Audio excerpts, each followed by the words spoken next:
کسی کو شریک ٹھہرانا یعنی ایک سے زیادہ خدا سمجھنا، ایسا تو مسلمان نہیں کرتے. لیکن دوسری قسم جو شرک کی ہے، جس کو کہتے ہیں اللہ کی صفات میں کسی کو شریک ٹھہرانا، یعنی جیسے کہ اولاد دینا یہ کس کی قدرت ہے، کس کی پاور ہے؟ اللہ کی ہے. بارش برسانا یہ کس کی پاور ہے؟ اللہ کی ہے. رزق دینا یہ کس کی پاور ہے؟ اللہ کی ہے. لیکن ہم نے اگر یہ سمجھ لیا کہ اولاد یہ بھی دے سکتے ہیں، اولاد ان کے ذریعے بھی ہمیں مل سکتی ہے، یہ ایسا جھاڑ پھونک تعویذ کریں گے کہ یہ جب کہہ دیں گے 2 مہینے بعد اولاد ہوگی تو ہو جائے گی. تو اللہ کی ذات میں شریک ٹھہرانا یہ بھی شرک ہے، اور اللہ کی صفات میں شریک ٹھہرانا یہ بھی شرک ہے. تو شرک کرنے والے کی اس رات میں بھی مغفرت نہیں ہوتی.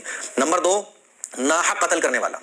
کوئی قاتل ہے جو لوگوں کو قتل کر دیتا ہے دشمنی میں، یا پیسے ویسے لے کے قتل کر دیتا ہے، تو ایسا شخص اتنا بڑا گنہگار ہے کہ اس رات میں اس کی مغفرت نہیں ہوتی ہے. نمبر 3، دل میں کینہ رکھنے والا. آپ کے دل میں، میرے دل میں کسی کے لیے اگر کینہ ہے، بغض ہے، جلن حسد ہے نا، نارملی یہ تو بہت کامن ہے.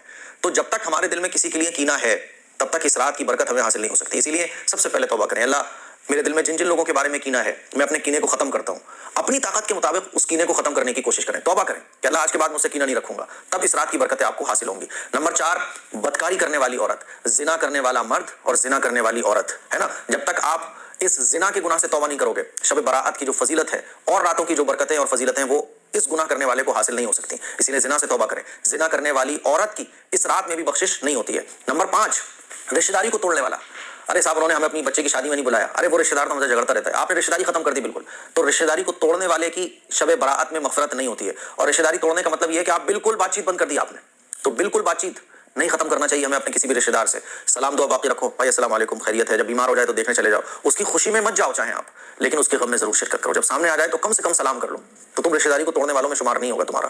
نمبر 6، شلوار، پینٹ، لنگی یا کوئی بھی چیز جو اوپر سے پہنی جاتی ہے ٹخنوں سے نیچے لٹکانے والا. آپ لوگوں کو پتا ہے کہ مردوں کے لیے یہ ضروری ہے، مردوں کے اوپر یہ واجب ہے کہ وہ اپنے کپڑے کو ٹخنوں سے اوپر رکھیں. جو شخص ٹخنوں سے نیچے اپنے کپڑے کو لٹکاتا ہے تو اس رات کو شب برات کی رات کو اس شخص کو مغفرت نہیں ملتی ہے. اسی لیے اس گناہ سے توبہ کریں. آپ پینٹ پہن رہے ہو، پاجامہ پہن رہے ہو، جو بھی چیز آپ پہن رہے ہو آپ ٹخنوں سے اوپر رکھو، ٹھیک ہے. اب سسٹم ہی سارا الٹا ہو گیا ہے، لڑکیاں ٹخنے کھولتی ہیں، مرد جو ہیں لڑکے جو ہیں وہ ٹخنے ڈھکتے ہیں. حالانکہ لڑکیوں کے لیے ٹخنے کھلے رکھنا گناہ ہے اور مردوں کے لیے ٹخنے ڈھکنا گناہ ہے، ٹھیک ہے. نمبر 7، والدین کا نافرمان. والدین کا جو شخص نافرمان ہوتا ہے اس کو اس رات کی برکتیں، اس رات میں مغفرت حاصل نہیں ہوتی ہے.